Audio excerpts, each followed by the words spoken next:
I learned such an insane stat the other day. Jamaica has around 148 miles of recreational sandy beaches, but less than 5 miles of those are publicly accessible to everyday Jamaicans. Along this coast, we can only enter the beach right here. All of this we can't. Which is really shocking because so much of the country's image is rooted in its beaches. However, there's maybe a clue as to why in all of its imagery.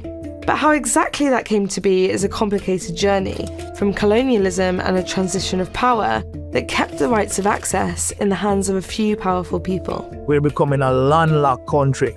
We are locked out, and it's our own people doing this, and this is symptomatic along the entire goddamn North Coast. So how have Jamaicans been blocked from accessing their own beaches? The roots of this story go back to a brutal truth. After slavery was abolished in Jamaica in 1838, the descendants of enslaved Africans were never given land by the British. Instead, large swathes of fertile land and coastal space were retained by colonial elites or sold off to incoming wealthy families, cementing a system where black Jamaicans remain landless in their own country. There is a lot of nuance here, and it's quite a complicated period of history that we don't have time to fully get into now, but I have put some resources in the video description if you're interested. Over 100 years later, in 1956, Jamaica's colonial government passed the Beach Control Act, which declared that all beaches were owned by the Crown. That's the British monarchy. The government said that the act was intended to protect the beaches for everyone, but in reality what happened was that licenses were created for use of the beaches, and these were handed to private developers and luxury resorts, a pattern that still shapes Jamaica's beaches today. The Beach Control Act made this pretty clear. No person shall be deemed to have any right in or over the foreshore, except as may be granted by virtue of this act. Which means the right to the beach isn't a right at all. It's something the state can give or take away. This remained the case even after Jamaica gained independence in 1962 and continues to this day. Jamaica's beaches are still legally vested in the British Crown, meaning the King still holds ownership through his representative, the Governor-General. The Governor-General appoints the Commissioner of Lands, who sits inside the Prime Minister's office. The Prime Minister is Andrew Holness, who, together with the Commissioner of Lands, decides who gets beach access. But the chain of authority still traces back to the King. Many politicians themselves are now deeply invested in real estate and the tourism industry, profiting from the very system that keeps ordinary Jamaicans out. For example, Jamaica's Prime Minister Andrew Holness and his family had over 161 million Jamaican dollars in assets as of 2019, with more than $125 million listed under real estate mortgages, receivables and business investments too. Meanwhile, leader of the opposition, Mark Golding, earned over 56 million Jamaican dollars in real estate income in 2022. And figures from Jamaica's wealthiest families are embedded in the government too. Adam Stewart, executive chairman of Sandals Resorts, was appointed by the Prime Minister as Jamaica's special investment envoy for tourism. That means one of the country's most powerful hotel magnates now helps shape national tourism policy. This history isn't distant, it's alive, and colonial control still shapes who gets to enjoy paradise. Which is why I spoke to Dr. Devon Tailor, a founding member of the environmental movement JABBEM, Jamaica Beach Birthright Environmental Movement, to find out in detail how Jamaicans are being prevented from accessing their beaches. The official number of publicly accessible beaches in Jamaica is provided by NEPA, the National Environment and Planning Agency. So this map is from the NEPA website. Yeah. And they put the number of public beaches at 56, is that right? Absolutely. But that number's contested for a number of reasons, isn't it? So their list that they have as 56, is a moving target. At the whim, the government can, close that beach. So what NEPA lists as public bathing beaches aren't actually accessible to the public forever? There's no permanence in any beach that exists on that 56 list. And I name you Old Hospital Beach, Walter Fletcher Beach, Font Hill Beach, Pearly Beach, and Trial Beach.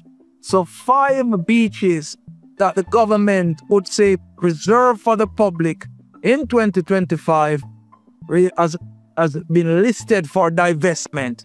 And what does divestment mean exactly? Well, a private owner would take over operation on the land. They would receive a beach license that they would determine what, are the activities offered on the beach. And because they would control the land before the beach, they determine if you access for free, if they put a hotel, a facility, whatever, any commercialized plans that they have, they'll be able to do that in that space. And some of these beaches on the NEPA map aren't quite what they seem. Is that fair to say? The size of quote-unquote public beaches maintained by the government, right? They are small spaces. In Montego Bay, I measured 14 miles of coastline. Of those, there are only 4 beaches, right? The Armona Cove, the Old Man Beach, another beach called Dead End Beach. Only those 3 beaches are really, quote-unquote, really free to the public. The 4th beach is Providence, but now Providence is a contested space. So in the entire city of Montego Bay, with over 14 miles of beach, it's only 4,000 feet that the population would be able to access freely. Gosh, yeah. Jamaica's coastline is dominated by all-inclusive resorts. Companies like Sandals, Iberostar and Half Moon own huge stretches of the beachfront and often restrict locals from even stepping foot on the sand. The beaches that are left over are often really small spaces and what Devon calls poor quality. So I'm going to show you a classic example on here. This is the cruise shipping pier in Ocherios. And this is where all the liners comes in and they can access that pearly beach in there. This fisherman beach here, I just want you to pay attention here. You see how small this is? Even though you see the coastline is littered, with all those things that NEPA says are, free access. Sometimes they are this, 20 feet across. Yeah. The entire coastline here used to be accessible by the community. Again, this James Bond beach here, this part of the beach is accessible by the public. As you can see, there are fishing vessels here. But then there is the expensive development of Golden Eye, which the fisher folks used to have freedom of movements. They can't do that anymore. So, we have access to here, but we have lost all of this access. All of that is lost. So you can see the corrugated fence in here. Yeah. It's almost shameful to kind of explain to you guys how we live on this island. I was born and raised in this community, and I would go through these bushes to go to the sea. So I left for the US. I got a master's degree and a PhD, and I went back home to my fucking country, and I can't use the sea. But it doesn't have to be this way. Other Caribbean islands like Barbados and Antigua guarantee public access to all beaches. There, no private resort or hotel can legally block someone from reaching the sea. Today, groups like JABBEM are fighting back. They're taking legal action against the government and private companies to block exclusion by new development. They're also calling on the government to repeal the 1956 Beach Control Act and are asking visitors to stand with them. They're also encouraging tourists to ask their resorts, can a Jamaican walk across your property to get to the beach before choosing where to book?